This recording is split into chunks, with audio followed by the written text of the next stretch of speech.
Excelências, muito se fala sobre como foi feita a disponibilização dessas provas. Como que a Polícia Federal nos apresentou? A defesa fala muito, reclama muito sobre impossibilidade.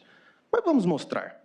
Um e-mail nos foi enviado com um link de um SharePoint da Polícia Federal. Ele é desta forma, uma pasta tal qual no Windows Explorer. E dentro dessas pastas, Excelências, nós temos os arquivos, escrito laudo, número alguma coisa. Mas, doutor, qual o tamanho desses arquivos? Não há problema, nós trazemos um exemplo. 128 GB de material compactado. Todo o material constante nesses SharePoints ultrapassa a marca de 20 terabytes compactados, Excelências. Descompactado pode chegar à marca de 70, 80 terabytes. Como, no curto espaço de tempo que esta defesa técnica teve, é possível de se analisar. E nesta sustentação oral irá se provar a necessidade de ter acesso à prova, não aos IPJs. E aqui, Excelências, nós temos um fato curioso, que essa defesa técnica vem desde o primeiro momento martelando a necessidade de se ter acesso à suposta agenda que o Ministério Público traz. Olha a pasta que me surge 2 dias antes do interrogatório. OP Tempus Veritatis.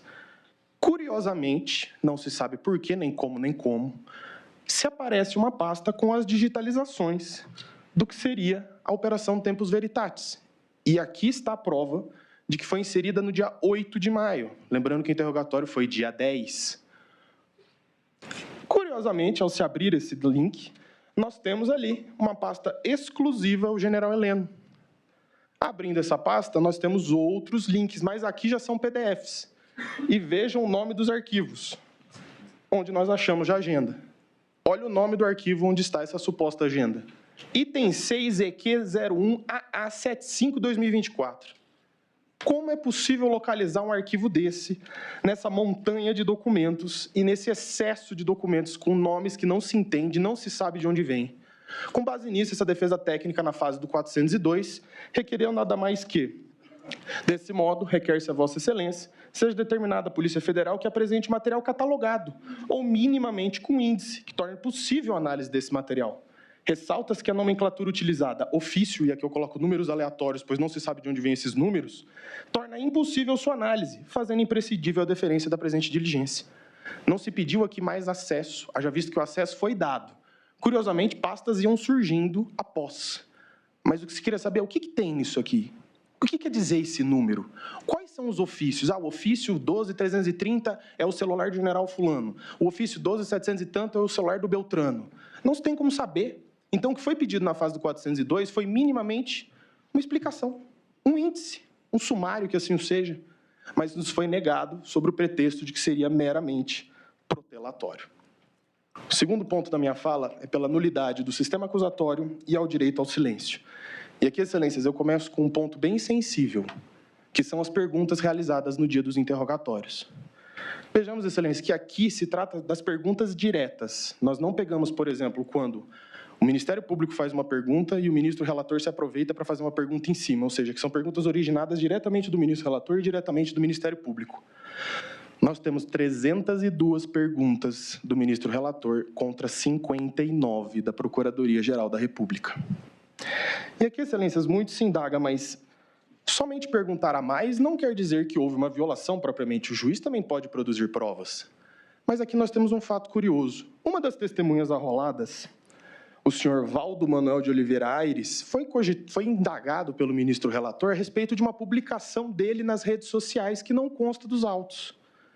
Ou seja, nós temos uma postura ativa do ministro relator de investigar testemunhas. Por que o Ministério Público que não fez isso? Qual o papel do juiz julgador? Ou é o juiz inquisidor? O juiz é o imparcial, o juiz é o afastado da causa. Por que o magistrado tem a iniciativa de pesquisar as redes sociais da testemunha? Não que o ponto não seja relevante, pode às vezes ser irrelevante, mas quem tem a iniciativa probatória, a quem compete o ônus da prova? Ao Ministério Público. E aqui eu trago uma citação bem curiosa, em que fala que é de ferrajolha a lição de que no sistema acusatório, diante da rígida separação de papéis entre sujeitos processuais, que esse é o ponto característico, não é possível que o juiz assuma a iniciativa da prova, do mesmo modo que o acusador não pode exercer a função de julgar. E aqui eu trago ainda uma outra lição do professor Auli Lopes Júnior, em que ele fala: é da essência do sistema acusatório a aglutinação de funções na mão do juiz. Não existe imparcialidade, pois uma mesma pessoa busca a prova e decide a partir da prova que ele mesmo produziu. E eu trago uma citação aqui do próprio ministro Luiz Fux, na ADI 6298, onde ele traz um curioso pensamento. A legítima vedação à substituição da atuação probatória do órgão acusador significa que o juiz não pode, em hipótese alguma, tornar-se protagonista do processo. E com essa reflexão, excelências, eu venho para o último ponto dessa questão, que é a violação do artigo 5º da Constituição, inciso 53. 43, desculpa. Em que diz o seguinte: o réu, quando do seu interrogatório, apontou o direito do uso parcial ao direito ao silêncio, no qual ele só iria responder às perguntas da sua defesa. Como vossas excelências sabem muito mais do que eu, a Constituição veda o uso do silêncio em prejuízo do réu. E eu indago a vossas excelências, qual a função da consignação das perguntas por parte do juiz instrutor? E aqui mais curioso, o Ministério Público não quis consignar perguntas. Quem quis consignar perguntas foi o juiz. Não houve nem iniciativa do parquê a consignação de perguntas, que seria até um pouco compreensível, ao meu ver. Então eu vos indago, quando se questiona, não vou consignar as perguntas, se o réu não responde alguma pergunta, não prevalece o indúbio pro réu? Então qual a função da consignação das perguntas, se não o constrangimento do interrogando? Ao se colocar as suas perguntas, se o interrogando não responde alguma pergunta, não estaria ele coagido a responder de certa forma? Então, para esta defesa técnica, fica muito evidente e fica claro a questão da nulidade pela violação do sistema acusatório e do direito ao silêncio.